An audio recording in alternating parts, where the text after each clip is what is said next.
Hello, I'm Caleb, part of the Narrate team. This week is part one of our Christmas series called Honest Gabe. When we think of the Christmas narrative, we most likely think it's full of joy and triumph, which it is, but it is also filled with heartbreak, frustration, and anxiety. This week, Adam asks the question, what do you do when life doesn't go your way? Top of the morning, the frozen morning. We're going to start a new series this morning, the theme of which is beards. Even in the artwork, it raises the question, do angels have beards and do they have to shave? It was a little conflicted. Like we thought the video was kind of funny, but we also recognize that it feels a little sacrilegious to laugh at three beards while they're reading scripture, so we'll build you up to that. No one thought that was funny. We were so proud, like, we'll have these big old beards and that'd be awesome, and you just, well, good job, because you treated the Bible as holy, so nice work. This morning we're going to start the series called Honest Gabe. Gabe is in Gabriel. Gabriel is in the angel that plays a really significant role in the Christmas story. And he plays that role by paying three visits. He visits Zechariah and Elizabeth.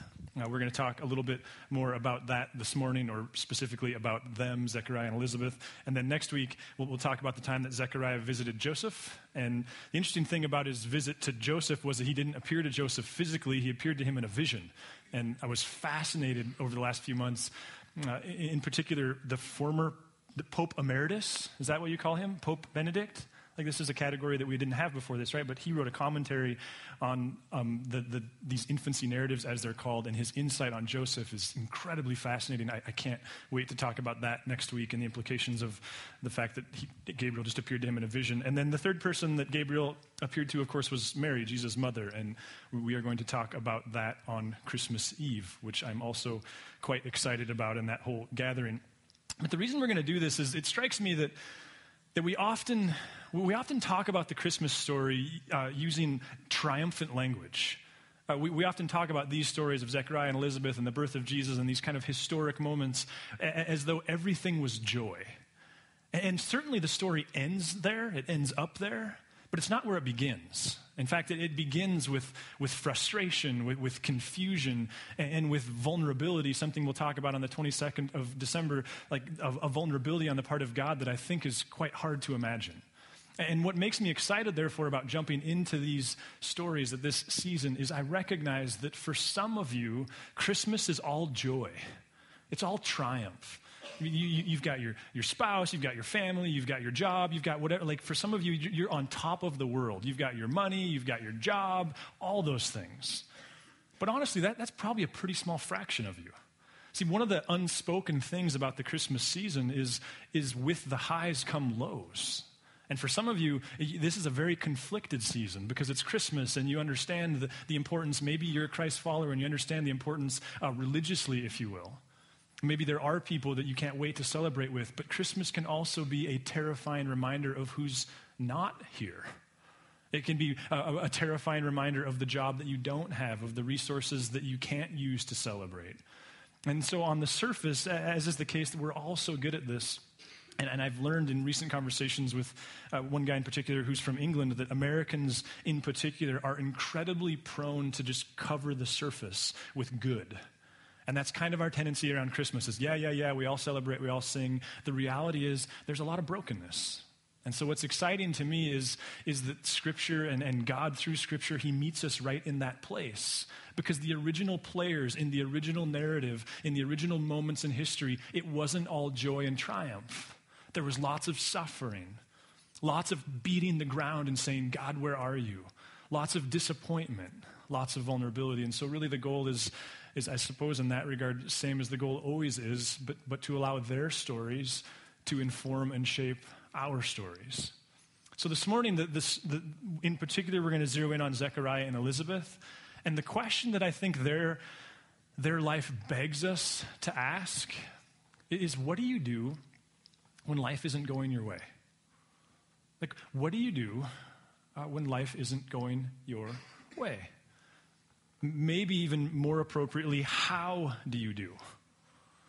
Like, how do you do emotionally? How do you do spiritually? Do these moments push you away from or draw you near to God? How do you do relationally? Do you think better or worse of your spouse, better or worse of your kids, better or worse of your work environment? I mean, does the amount of acceptance and appreciation you have for your boss or your coworkers or the people that live in your house, does it go up and down based upon how things are going for you? And you would never admit it, but it's a very emotional judgment. How do you do physically? Now, if you're sitting there and it feels like the spotlight is shining on you, don't feel alone. I have a PhD in I'm a jerk when things aren't going my way. So let's just kind of level that playing field. Well documented in the past. We're kind of going to go there again this morning. I get that it's hard. And so this isn't about shame. In fact, we need to start here too. I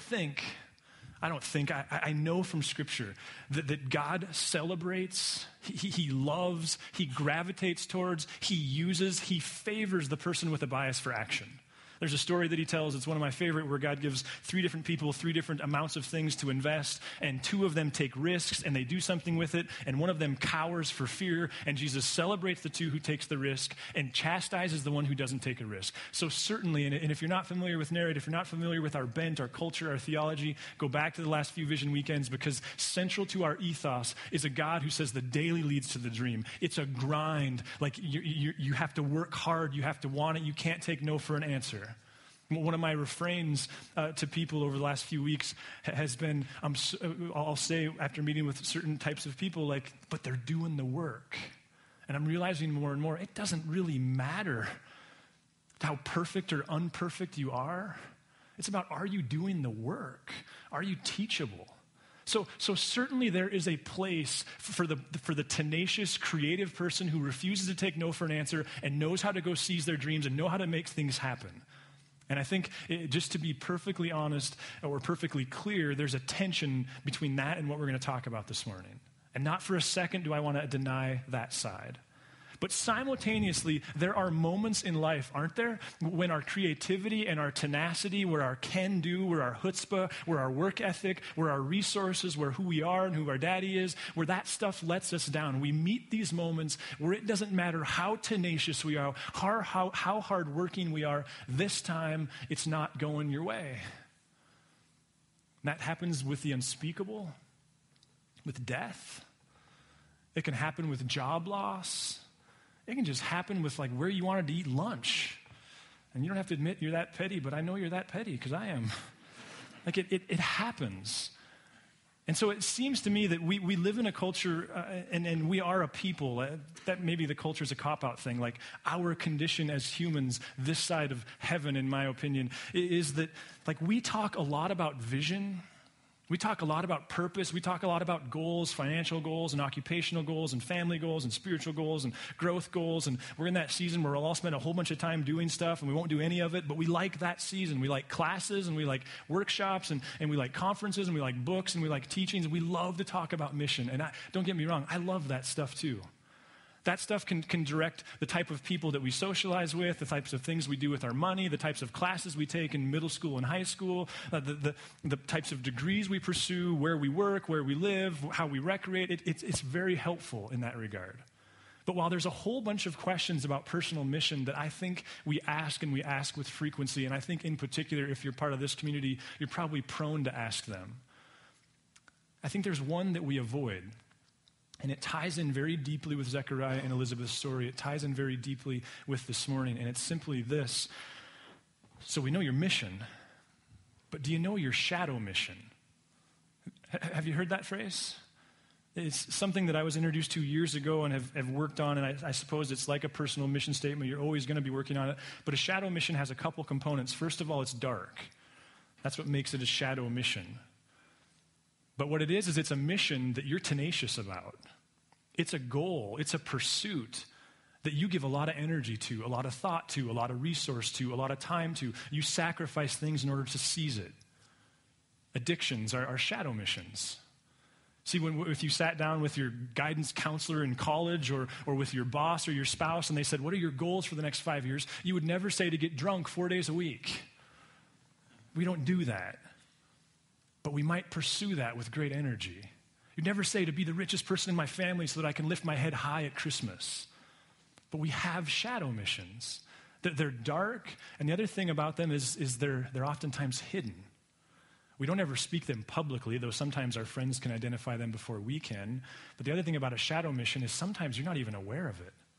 Sometimes there's this thing that you pursued, be it alcohol or drugs or food or your appearance or any number of different things, and you don't even know that as much as you say you want to lead the company, as much as you say you want to get your degree, as much as you say you want to excel in football, you want that just as much. See, this all ties in with getting your way this way. For me, it's been pretty clear to me over the last 5 years, my shadow mission is comfort and control. Now, that's not news to any of you who have been to Narrate more than 3 times. I like things to go my way, and therefore I like the comfort that comes with that. I like to be in charge. I don't like to be surprised. I like comfort. I like control. Don't you? See, like, I get run over by the bus on that one. But here's the deal. I'll bet you, I would bet money. Can I say that? That if you've not given intentional energy to this, not only do you have a shadow mission, but at the core of it is you want things to go your way. This isn't just a me thing. It's not just a you thing. It's an us thing.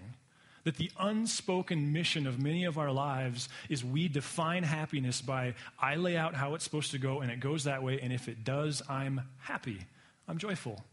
I'm content. Like that's the way it goes. In fact, this even, I think, creeps into our spirituality. Oftentimes, we come to God.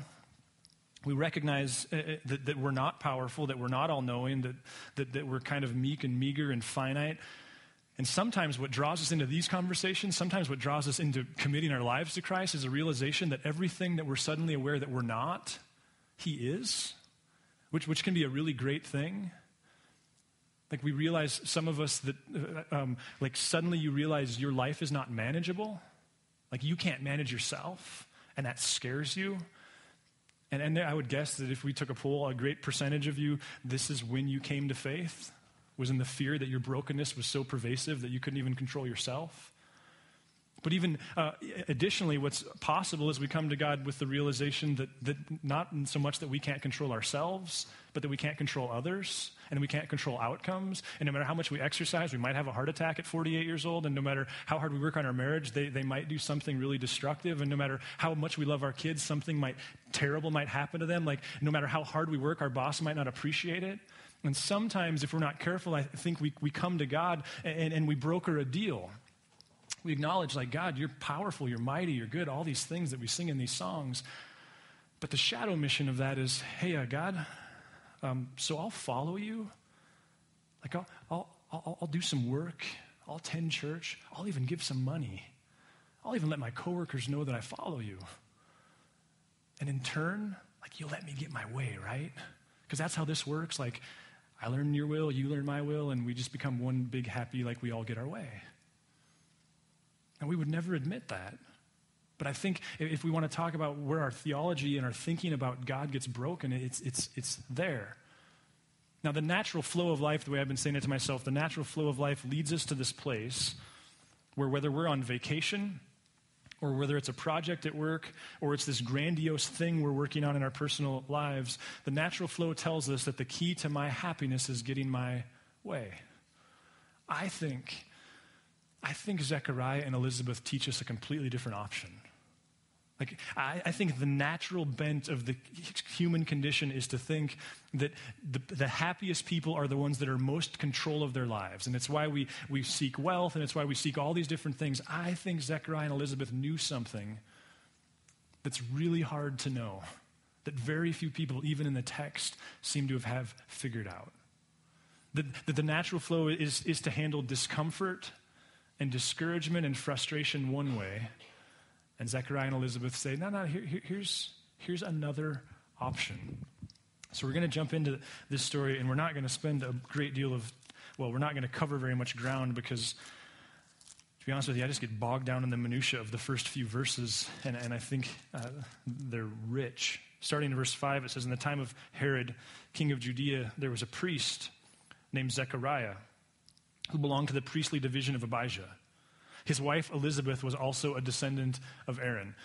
Now, what's really difficult to capture here is, and I wouldn't capture this were it not for like commentaries and scholars and things like this, is that part of what Luke is setting up here is that this guy, Zechariah, is a priest who takes his job very, very seriously. No, he takes his faith very, very seriously. And I know like we kind of go like, well, of course, he's a priest. He takes his faith seriously. Like he's got a microphone and the lights on him. Of course his life is whole. Of course he takes his faith seriously. And yet we all know enough to know like that doesn't mean anything. But part of what Luke is using here is the fact that Zechariah marries a woman from the priestly line contextually tells us that he's in.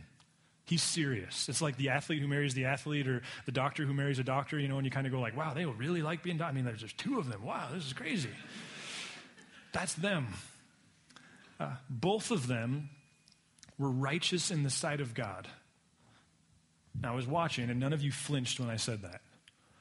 But here's the trick. The original audience, they would have all flinched. And if they didn't flinch, they would have said something cynical like, yeah, righteous in the sight of men maybe, but not in the right sight of God. Because historically what's happening here is the priesthood was sold out. You know from your 8th grade history class that at this point, Rome is in control of Israel. And the deal that Rome brokered was with Herod, who, like, there was kind of a who's going to blink first, because Herod was very, very powerful in his own right. Some think the wealthiest man to ever live, ever. He was one of the best builders ever. And so Herod was powerful in his own right. So Herod and Rome kind of had this deal where they would like Herod's going to rule. Okay, we're going to let you rule. Okay, I'm going to let you kind of pretend like you're letting me rule. This thing going on. But the big deal where the corruption was in that world, the hierarchy of civilization went what? King, priest. And the priest and the king, the priest and Herod, the priests and Rome had a deal. And the deal was simply this: hey, we'll leave you alone if you leave us alone. We won't call you out for your stuff if you don't call us out for our stuff. And that, kind of like indie music, you know, like we're kind of pushing back, but we're kind of mainstream. That doesn't really make sense, does it? That's the tension there. And so the people, they knew this. And they went, righteous priests. There's no righteous priests. The priests are all corrupt. And in fact, the righteous priests, they left, literally. The righteous priests, the vast majority of them, they left Jerusalem in this same era, and they went out to the Dead Sea, and they started a community called the Essene community. They lived in a community called Qumran. You know them for the Dead Sea Scrolls. There were these people, most of them came from the line of Aaron, most of them were priests, and they were so aware of the corruption of the priesthood that they said, we're out. There's no way God would want us worshiping at this temple. There's no way God would want us associating with these people. Like, we are leaving. We're going to do our own thing because they are so vile and so corrupt. And literally the Essenes lived in this kind of God-forsaken part of the world under brutal conditions, and they fully believed that someday soon the Messiah was going to come, and the only people that he would recognize would be them. See, they had this weird thing in their culture where people would tend to think that their particular theology was the only right one. This is the weirdest thing. I just don't understand how that happens. Like 3 of you understood the sarcasm there. Thank you for that. The other thing that they would have noticed was this. Both of them are righteous in the sight of God, observing all the Lord's commandments and decrees blamelessly. See, the original audience would have recognized the Greek language here, and they would have recognized that righteous and blameless, those exact same words were sacred words used to refer to Abraham. That they were these exact same words used to refer to Noah, used to refer to Job, these great men of faith. And so what Luke is setting up here is a tension that's going to become apparent in the next verse. But what he's saying is these two people, they got it. They were devout. They were there. They were into it. They were having their quiet. I mean, however it is you define, whatever religious treadmill you use to define, like, connected to God, like, they weren't into the treadmill, but they were connected to God. That was their life. That was them. And then look at verse 7. Because here's the tension, and even Luke hints that there's a tension coming with the word but. But they were childless because Elizabeth was not able to conceive, and they were both very old. Do you see the tension there? There's a couple forms. The first one is maybe a tangent, but I think is worth saying. Luke was a doctor. Luke worked in medicine. Luke was well aware that the predominant thinking of the day, though we might find it to be unimaginable, was that if a child was born with deformities of any kind, handicaps of any kind, that was representative of sin on the part of the parents. That if a woman wasn't able to have a child, that was because God was judging her for some undealt with sin. And Luke, 2,000 years ago, went, wait a minute, you are spiritualizing biology. She is not without child because of her soul, because of her lack of connection with God. She is without child because of her body, something she has no control over. And I got to tell you, like, when that popped out to me, I was so grateful because I so appreciate that the emphasis that is rising up within the church on, like, clinical psychology. And that while verse memorization and prayer has an incredible place to play, that so does science, that the brain is an organ. And sometimes we go, hey, you'd be well if you just read this verse and pray more. And I think Luke would go, no. Like, that's not because she's sinned. It's because something outside of her control is messed up in her body and she can't have a baby. So I'll get off that soapbox, though I think it's a really good one. The other piece, the bigger tension here is do you see the incongruence of their life and what they're receiving? Do you see the incongruence of verses 5 and 6 and verse 7? Like, they don't fit together. They're doing everything God has asked of them. And what's God doing? And we kind of go like, can I ask that question, or am I going to get struck to the ground? Like, they're being faithful to God, but is he being faithful to them? They've dedicated their entire lives. Is it too much to not want to die alone in a culture that was even more of an issue than they would ever think of being today? See, we know how their story ends. And so in a couple weeks when we talk about Christmas, like, we'll just read right past it.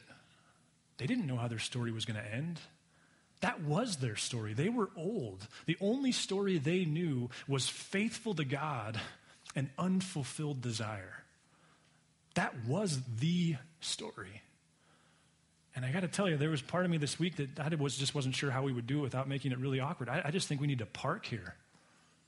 I think like that tension, the tension between 5 and 6 and verse 7, I think we could just like ruminate on that for weeks.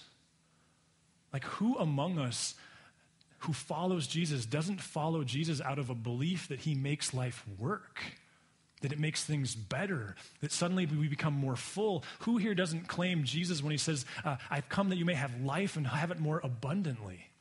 Like, that's the promise. We create these mechanisms or these pictures that represent these mechanisms, and there's all these gears of life. Even Augustine talked about, like, there's this whole thing going on, but there's one missing piece. There's all these gears, and everything is set up for promise, and there's this one missing piece, and you plug the God piece in, and suddenly it all works. That's the way we talk about Jesus to our coworkers, isn't it? But for Zechariah, for Elizabeth, could we just be sacrilegious for a second? God wasn't the piece that made it all work.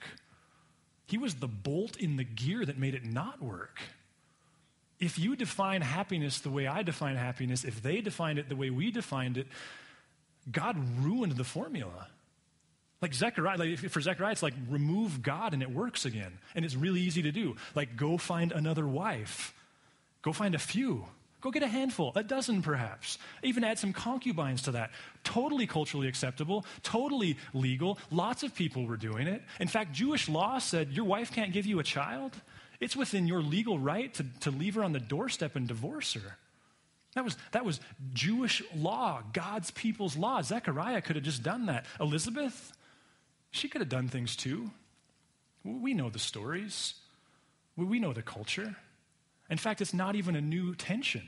Abraham and Sarah went through the same thing, and they solved it without God's help, remember?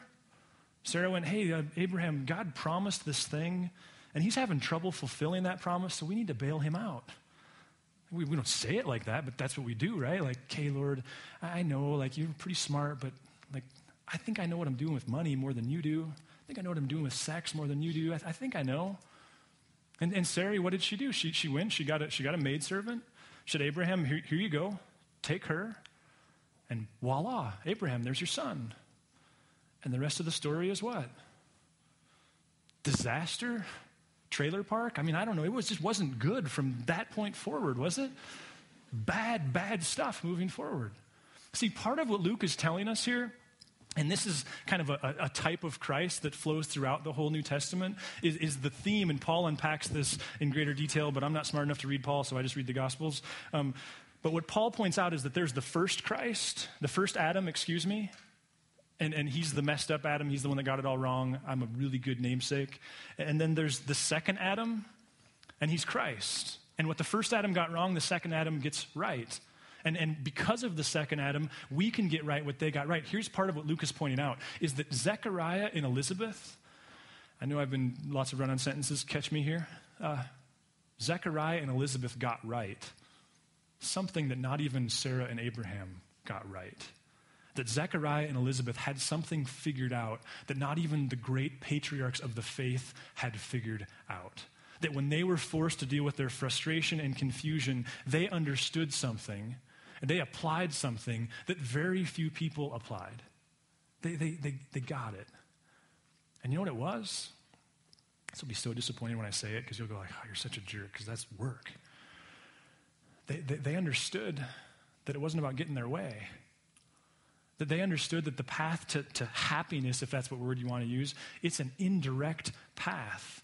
They understood how to not need their way. Rabbi Daniel Lapin, who's this great commentator today, he says it this way, happiness is one of those things best obtained indirectly. Now, before you push back on that, isn't that what you say to your kids when they start dealing with sexuality? Like, hey, I know that there's this way that looks like it'll make you happy, and there's this way that looks like it won't. But as a 30 or a 40 or a 50-year-old, just trust me on this one.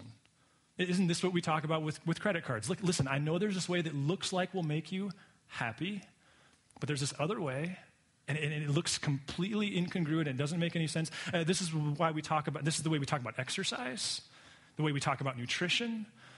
Fathers who want their kids to be hard workers, this is what we mean. Listen, I understand that you think that you will be really full of life at the end of the day if all you did was sit on the couch and eat hamburgers. I'm telling you, if you go work hard and make something, kill something, and drag it back to the house, as Dave Ramsey says, you will feel better. And we know it's true. It's just indirectly true. See, what occurred to me as I was wrestling with this is when I read Zechariah and Elizabeth's story, I want to read into the story frustration and resentment and discontent and unhappiness and anger towards God that frankly isn't there. We read what they dealt with, and I'm going to hold on to the fact that they must have dealt with it at some point, but we read what they dealt with, and we have to think that when Zechariah was paid a visit by Gabriel, he was miserable, angry, bitter, and generally unhappy. Well, let me ask you this. If you're a boss, do you want to hire somebody who says, I am the most unhappy person in the world, but if you give me this job, I'll be happy?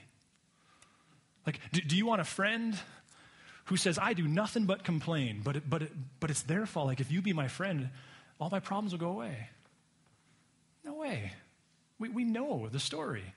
If you're miserably happy there, you're going to be miserably happy here.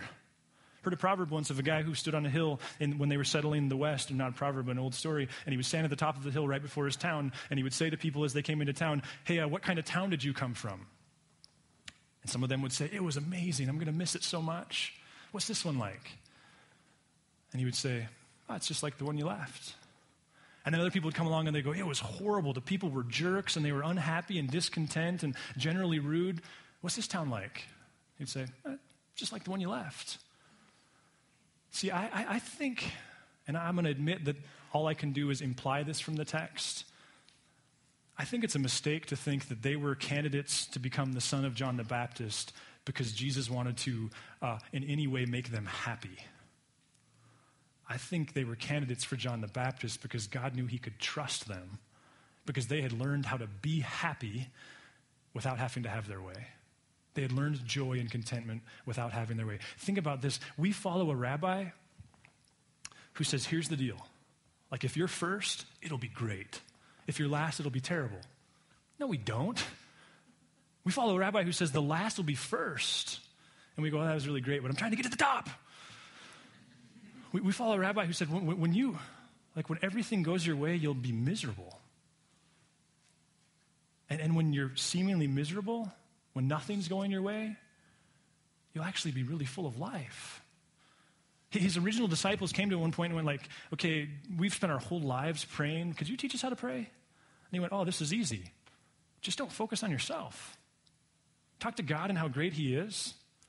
And then affirm your dependence upon him and talk to him about your friends and stuff. And then, if you're still convinced that God doesn't know what's going on in your life, then you can tell him that too. Do we believe it? That's the question. Think of the way you climb a mountain. Like, if you've ever climbed to a mountain lake or went on a long backpacking trip or went on a trail run or anything, and some of you are like, I've never been on a mountain, I'm sorry, just keep sleeping. I don't have any other metaphors other than hiking to a mountain. But think of this. Don't you at times head the opposite direction? Like sometimes the way you get to the lake, and I realize that you go like, we got this trail called the Power Line in Mount Helena. Yeah, and how many times have you hiked that thing? It's miserable. And the only people who hike it are so they can tell their friends, like, I hiked Mount Helena. Don't own a TV, and I hiked Mount Helena. Right? Like, it's this kind of boastful thing. Sorry, I was venting.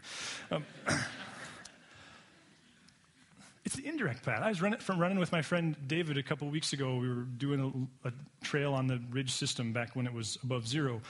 And we were on Mini Ridge, and we were dog tired. We were on like mile 9 or 10, and all of a sudden we weren't to the top of the ridge yet, and we started going down. We were on a new trail that we'd never been on, and we both looked at each other and were like, this is horrible. Why is it horrible? Because I'm going down, but I know I have to go up. I don't want to go down to get up. See, oftentimes to climb a mountain, you turn your back to the goal, and you head in the opposite direction, right? I know you know this stuff. So let me just try to challenge you to apply it, to figure out how to do it. Listen, I don't know how you're struggling with anxiety.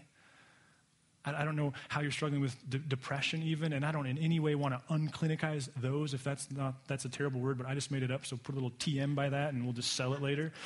I don't know who you're mad at, who you're bitter with. I don't know how dissatisfied you are with your job or your spouse or your house. Dr. Seuss, maybe? I don't know. I like green eggs and ham, Sam, I am. Wow. Someday I'm going to start writing my sermons out and this won't happen. You're a step ahead of me, so I'll just end the pain. What if your approach is backwards? What if that relationship's sideways and there's lots of reasons and they're a jerk and you're right and your boss is uncivil and you think the only way you can be content is to get your way? See, so much so that we read about a couple who served God with their entire lives, didn't have a child, and we cannot fathom that they were full of joy. And yet the text suggests the opposite. Let's listen to John the Baptist.